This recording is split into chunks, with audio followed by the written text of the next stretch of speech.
अध्यापक श्री एवं सभी छात्रों को मेरा नमस्कार।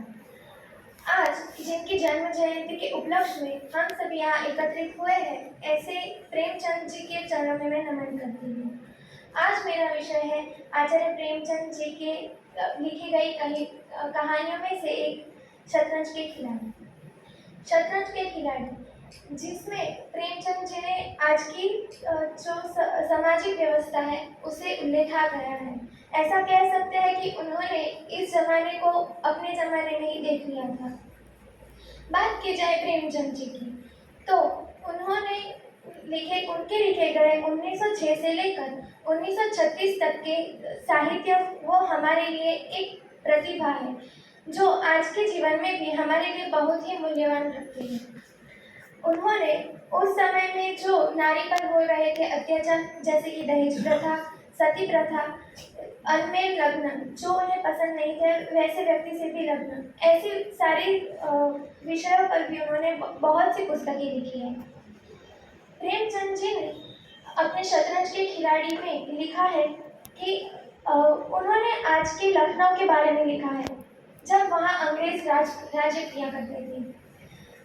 शतरंज के खिलाड़ी में बताया है कि उस समय सब लोग अपने अपने काम से ही काम रखते थे। उन्होंने ये कभी नहीं सोचा कि हमारे देश में क्या हो रहा है, हम अपने देश के लिए क्या कर सकते हैं। ऐसे ही लखनऊ में वहाँ के नवाब थे, और वहाँ के जो जागीरदार मीर और मिर्जा, उनका पूरा नाम मैं भूल गई हूँ, लेकिन वैसे ही उनके जो नाम थे उनकी कहानी में वैसे ही हम शुरू करते हैं। मीर और मिर्जा दोनों को शतरंज खेलना बहुत पसंद था। वह अपने इस खेल को अपनी बुद्धि तीक्ष्ण करने के लिए खेला करते थे, लेकिन वो दोनों मिर्जा के घर पे अक्सर खेला करते थे, पूरे पूरे दिन खेला करते थे। उन्हें खाने का भी समय नहीं रहता था।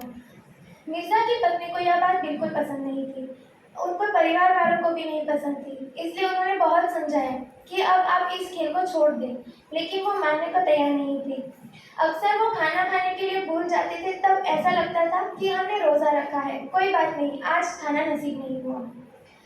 वह एक दिन मिर्जा की बेगम जो सोचती थी कि मुझे कब समय मिलेगा और मैं उन्हें डांटूं कि आप ये शतरंज छोड़ दें, लेकिन उनके नसीब में यह समय भी नसीब नहीं था। एक दिन वह बहुत बीमार हो गई, उन्हें बहुत तेज बुखार हुआ। उन्होंने अपने सेवक से कहा कि मिर्जा साहब से कहो कि मुझे बहुत तेज बुखार है, वह हकीम साहब के पास जाकर मेरे लिए दवाई ले आए। सेवक ने बेगम के आदेशानुसार उन्हें सब कुछ कहा, तो मिर्जा साहब कहते हैं कि जाता हूँ, थोड़ी देर बाद जाता हूँ, क्योंकि उस समय मिर्जा साहब जीत रहे थे और मीर साहब को शिकस्त दे रहे थे। तो मीर साहब ने कहा कि आपकी बेगम बीमार है, आपको हकीम साहब के पास जाना चाहिए। लेकिन मिर्जा साहब कहते हैं कि आपको अपनी शिकस्त पर ध्यान देना चाहिए, आप अपनी बारी संभालें। लेकिन मीर साहब ने कहा कि नहीं, आपकी बेगम ऐसा ना हो कि ज्यादा बीमार हो जाए और उनका बुखार उनके सर पर चढ़ जाए और इसका परिणाम आपको बाद में भुगतना पड़े।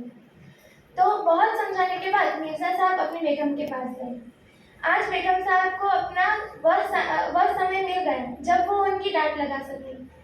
उन्होंने खूब डांटा कि आपको अपनी शतरंज से ये तक जानने की समय नहीं मिलता कि हम क्या कर रहे हैं, हम कैसे अपना जीवन जी रहे हैं। आप अपनी बस शतरंज की दुनिया में ही खोए रहते हैं।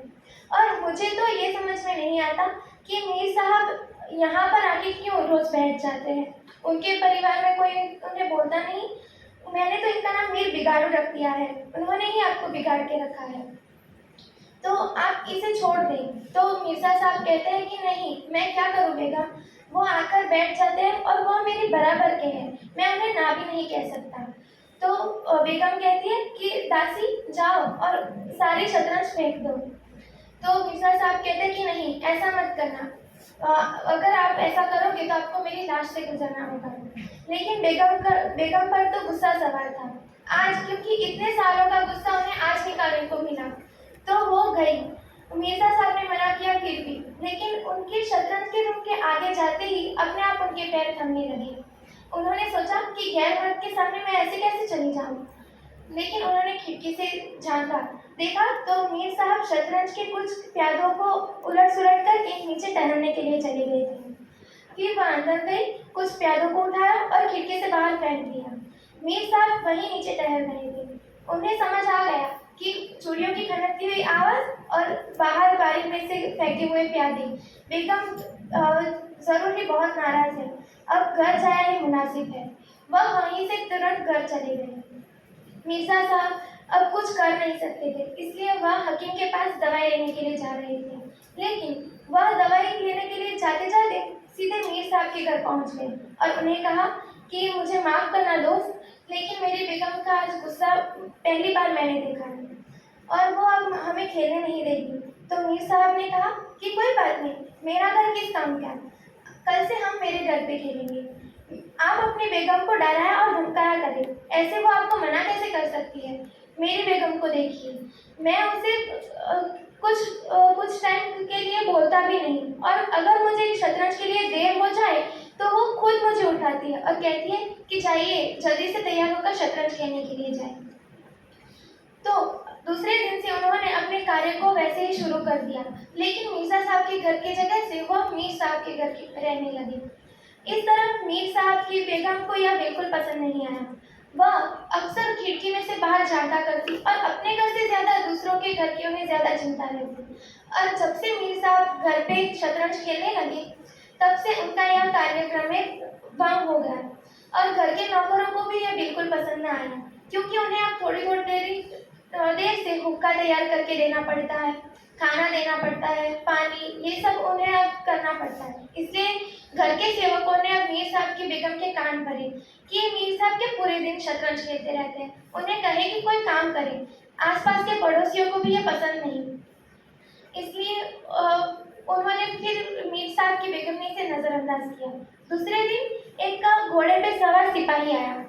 घोड़े पर आए सिपाही को देखकर मीर साहब ने सेवक को कहा कि अगर वो मेरे बारे में पूछे तो उन्हें कह देना कि मैं घर पर नहीं हूँ। बिल्कुल वैसा ही हुआ। सिपाही ने उनके बारे में पूछा तो सेवक ने अपने आदेशानुसार कह दिया कि नहीं, मीर साहब अभी घर पर नहीं है। सेवक ने कहा कि भले ही वो अभी घर पर ना हो, लेकिन मैं कल फिर आऊँगा और उन्हें कह दीजिएगा कि हमारे शहर से जंग लड़ी जा रही है, तो उन्हें अपना हिस्सा दिखाना पड़ेगा और यह जंग हमारे लिए बहुत महत्वपूर्ण है, इसलिए कल वो राज दरबार में आ जाए। मीर साहब ने यह सुना, वह चिंतित हो गए। मिर्जा साहब भी चिंतित कि आज यह मीर साहब के घर आए हैं, कल मेरे घर भी आ सकते हैं और हमें लड़ना नहीं आता, हम कैसे लड़ेंगे, हम बेमौत मारे जाएंगे। तो उन्होंने निर्णय किया कि अब हम कहीं और खेलेंगे। तो दूसरे दिन उन दोनों ने हुक्का पानी साथ दिया और गोमती नदी के किनारे एक वीरान मस्जिद जो खंडर बन चुकी थी, जहाँ कोई आता जाता न था, वहाँ पर अपनी शतरंज खेलने लगे। एक दिन 10 बजे, 11 बजे, 12, 1, 2, 3 बज गए, तब तक वह खेलते ही रहे। अचानक वहाँ से सिपाही की फौज आ रही थी। लगभग उनकी तादाद 5000 होगी। वह अंग्रेजी सिपाही थे। वह लोग लखनऊ के नवाब के वहाँ लड़ाई करने के लिए जा रहे थे। लेकिन तब मीर साहब मार खा रहे थे और मिर्जा साहब की जीत हो रही थी। तो मीर साहब ने कहा कि मिर्जा सुनो, देखो कि अंग्रेजी से हमारे नवाब को पकड़ने के लिए जा रही है, हमें कुछ करना चाहिए। तो मिर्जा ने कहा कि आप अपनी शिकस्त देखिए, अपने प्यादों को संभालिए, वरना आप हारे जाएंगे। तो उन्हें अपनी शतरंज से बाहर कुछ दिखता ही नहीं था। सारी सेना आई और चली गई। थोड़ी देर बाद जब मिर्जा साहब अब हारने लगे थे और मीर साहब जीतने लगे थे, तब वह सेना वापिस आई और नवाब को अपने साथ बंदी बना लिया था। लखनऊ में ना किसी कोई शोर शराबा, ना ही खून की नदियाँ बही। बस सब शांति से हो गया और सबने बंदी बना लिया। नवाब को बंदी बनाते हुए ले जाते हुए मिर्जा ने देखा। उन्होंने मीर से कहा कि देखो, हमारे नवाब को बंदी बना लिया गया है। तब मीर ने मिर्जा का ही जो वाक्य था उन्हें फिर कहा कि तुम अब अपनी शिकस्त देखो, अब तुम हार रहे हो, वरना प्यादा संभालो। तो उन्हें अभी भी कोई फर्क नहीं था कि हमारे देश में क्या हो रहा है, हमारा नवाब अब बंदी बन चुका है। फिर मीर साहब बहुत सोच समझकर अपना प्यादा और अपनी चाल चल रहे थे। तब मिर्जा को गुस्सा आ रहा था कि अब मेरी शिकस्त हो रही है और ये बहुत सोच सोचकर अपनी चाल चल रहा है। तो उन्होंने कहा कि ये तुम गलत कर रहे हो, इतनी देर सोचने के लिए नहीं ले सकते। तो मीर ने कहा ऐसे कैसे, ये कैसे गलत हुआ, ये भी सही है। तो मिर्जा अब ऐसे बात बात में वह अपने अतीत पर चले गए। उन्होंने कहा कि तुम्हारे जो अतीत में थे बड़े बुजुर्ग, उन्हें कहाँ शतरंज आती होगी, तो तुम ऐसे ही खेलोगे ना। वो तक घास काटते थे। तो मीर ने कहा कि हाँ, तुम बड़े खानदानी हो, तो तुम्हें सब शतरंज खेलना आता है। ऐसे ही उनकी तकरार बढ़ती गई और जमाना था नवाबों का, तो उनके पास तलवारें थी ही। तो दोनों शतरंज को छोड़कर आमने सामने टकरा गए। दोनों ने एक दूसरे पर हमले किया, थोड़ी देर बचाव किया और फिर थोड़ी देर बाद दोनों धराशायी हो गए। दोनों के खून निकलने लगे और वहीं पे मर गए। और वहाँ पे बैठे हुए शतरंज के दो राजा एक दूसरे के सामने हंसने लगे। उन्होंने सोचा कि हमारे लिए ये दोनों मर गए। ऐसी ही स्थिति आज हमारे देश में है कि यहाँ पर क्या हो रहा है किसी को कोई परवाह नहीं है। सब बस अपने काम में ही उलझना चाहते हैं। सब चाहते हैं कि हमारा काम हो जाए तो ठीक, दूसरों का क्या हो रहा है हमें कोई परवाह नहीं। देश का आर्थिक तंत्र क्या जो भी चल रहा है हमें कोई लेना देना नहीं। मुंशी प्रेमचंद की ये कहानी आज भी हमारे लिए इतनी ही महत्वपूर्ण है और हमें इनसे बहुत कुछ सीखना चाहिए। आप सबने मेरी इस कहानी को जो उनसे ही मैंने तैयार की है शांतिपूर्वक सुनी, उसके लिए मैं आप सबकी आभारी हूँ। जय हिंद, जय भारत।